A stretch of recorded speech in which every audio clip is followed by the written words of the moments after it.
developments in the side of Ukraine, it is shocking just to see how quickly sentiment in Washington has turned, and how quickly also, when the blank check gets withheld for even a couple of weeks, all the knives in Ukraine and all the things that we knew that were true all began to come out. And now President Zelensky has taken to meet the press here in Washington, D.C., to castigate Trump, to go after his own top general for admitting that their military is in a stalemate, and to basically act like some sort of resistance Twitter poster whenever he's talking about Putin. Here's what he had to say on our national television. Let's take a listen. I hear you rejecting the characterization by your top general that this is a stalemate. Are you changing strategies? I believe that today, indeed, the situation is difficult. I don't think that this is a stalemate. It's a check on the part of the Russian army, but before that, we did a lot. We had done a lot. We were in a difficult situation. They thought that they would checkmate us, but this didn't happen. And on the contrary, we took the initiative in our hands. Now, Russia wants to check us. They are attacking us in the east of our country, while losing thousands of people and hundreds of units, pieces of weaponry. Because the war takes the best of us, the best heroes, the best men, women, children. That's it. But we are not ready to give our freedom to this terrorist Putin. That's it. That's why we are fighting.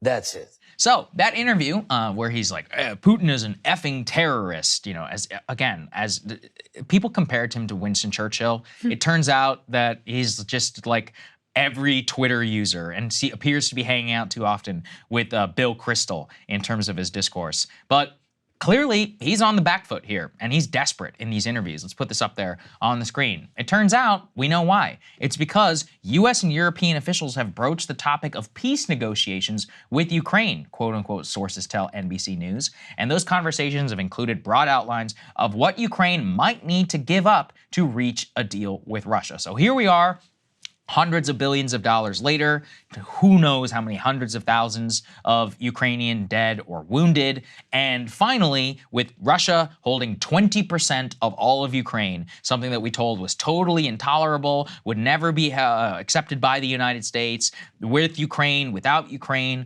all of that. We are now saying, quote, some military officials have privately begun using the term stalemate to describe the current battle in Ukraine, with some saying it has now come down to which side can maintain a military force the longest. Wait, you mean it wasn't like that from the very beginning? Except it was, and all of us have been completely hoodwinked.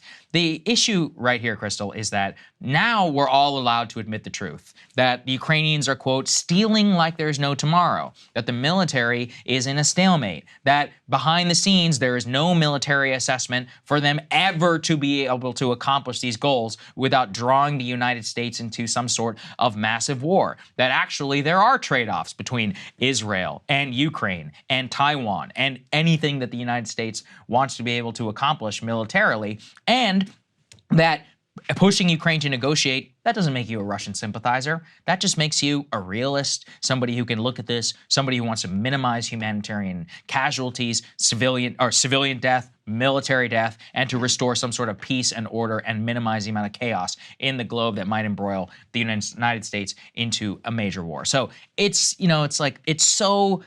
On one hand, I guess we should be grateful that we're like starting to get to this point. On the other hand, can't help but be furious for being castigated for over 2 straight years, for saying all of these obvious things and being shouted at, denied, losing friends. I mean, losing paid subscribers, losing so many people, like repeating Russian talking points. And now the top Ukrainian general says it, and we're all supposed to just pretend like it wasn't the case for the entire period. That part, I'm not sure I can ever forgive that one. Well, the part that I really can't forgive either is, you know, this peace deal that was apparently pretty close to coming together at the beginning of this conflict. Right. That could have short-circuited all of this destruction and all of the lives that were lost and the civilian casualties and the brutality and all of this horror. And there's no doubt in my mind that whatever deal could possibly be had, and that's, you know, assuming Russia's even interested in making a deal right now when they're doing decently well on the battlefield and they know they've got the numbers on their side where Ukraine doesn't. But whatever deal could theoretically be made now, there's no doubt it's going to be worse than what could have been had and what was more or less in hand at the beginning of this conflict, when there were diplomatic negotiations going on in Turkey that we were covering at the time, and that we have now since come to learn and confirmed in multiple ways by multiple sources that the U.S. decided we did not want that deal. And we are the ones that caused this war to go on now for years at this point. That I can never get over. But you're right, Saagar. The way that it now just turns on a dime. It's crazy. Listen, we're not military geniuses here. That's right. Right? But it didn't take a military genius to see the way that this was likely to unfold. And so, you know, all of the justification all the way of like, oh, we can't even talk about giving up land. Like, that's just what you're just going to appease Putin. And don't you know that he's exactly like Hitler? And so, oh, now it's okay to appease Hitler? Yes. For some reason, what's changed? I thought he was literally Hitler. Right? Now it's totally different. You can give him land and it's fine. And he's not going to take over all of Europe like you were trying to convince people was going to happen. What changed here, guys? So it is such an example of the way that they gaslight, the way that they lie, the way that they crush any sort of dissent.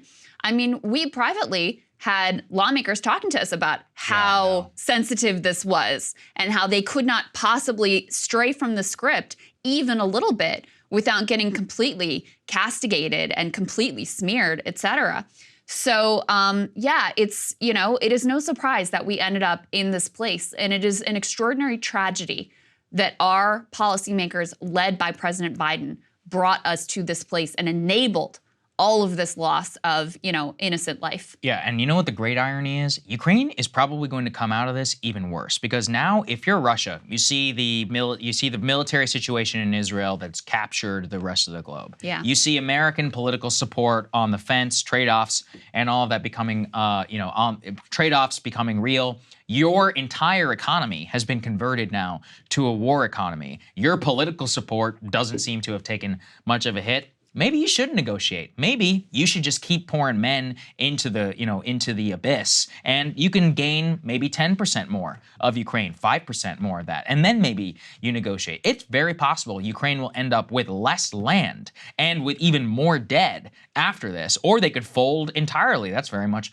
also on the table. So they would have been better off in those opening days with a lot less spent on our part and a lot less dead on both sides than they could be at the end of this conflict, which again was something which was very obvious from the very beginning. Last piece, let's put this please up on the screen just to show you, is in terms of the knives out inside Ukraine, the office of President Zelensky, as he did in that interview, went after their own top military commander for publicly declaring the war as a stalemate and suggesting that his comments would actually help the Russian invasion. So there is open warfare at the highest ranks of the Ukrainian political system. You've got the top military commander saying it's a stalemate. You've got Zelensky's own advisors admitting to massive corruption. You've got his former aides saying that he's a dictator who doesn't listen. I mean, all of this are the signs of a crumbling political support there at the top. So that's the other issue where, in terms of the chaos, there ain't no elections right now in Ukraine. Nope. Nobody knows what the hell is going to happen there. You could have a full-blown military coup tomorrow, and nobody would bat an eye in terms of what that would look like. And the civilian populace too, they're all also caught up in this. So we'll look. Who knows what could happen? I think it's not possible to deny this. The situation there will be worse than what would have been in a peace deal in the beginning. Yeah. And we should. You were talking previously about how people want to compare their comments from the early days of the Israel situation to now. We should demand the same thing on Ukraine. Oh, absolutely. Yeah, we should demand it. Yeah. Well, here's the last thing I'll say on this, since the U.S. being humiliated seems to be the theme for the show today. We demanded that the entire world sacrifice for this conflict. Mm-hmm. We threw the entire economic sanctions playbook that we had at Russia with very middling results in terms of what we were able to inflict there. Not that I even think that those sanctions work out in very rare circumstances do they ever work out to begin with. And we basically threw all of NATO. I mean, we're acting like this is a Ukraine versus Russia situation, but I mean, the way that we in the full force of NATO were really behind them, we're losing to this like third-rate declining former superpower. Like, once again, and we again pretended this whole time of, oh, this is all up to Ukraine and we're just backing them. We don't really have anything to do with it, et cetera, et cetera.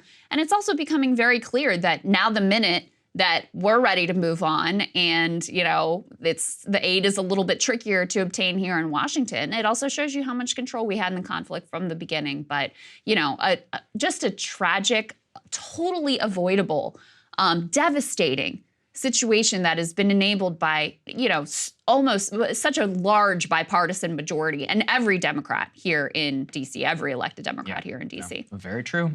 Every elected Democrat, you're right, in terms of their support for this war. Hey guys, if you like that video, go to breakingpoints.com, become a premium subscriber, and help us build the best independent media organization on the planet. That's right. We're subscriber funded. We're building something new. We want to replace these failing mainstream media organizations. So again, to subscribe, it's breakingpoints.com.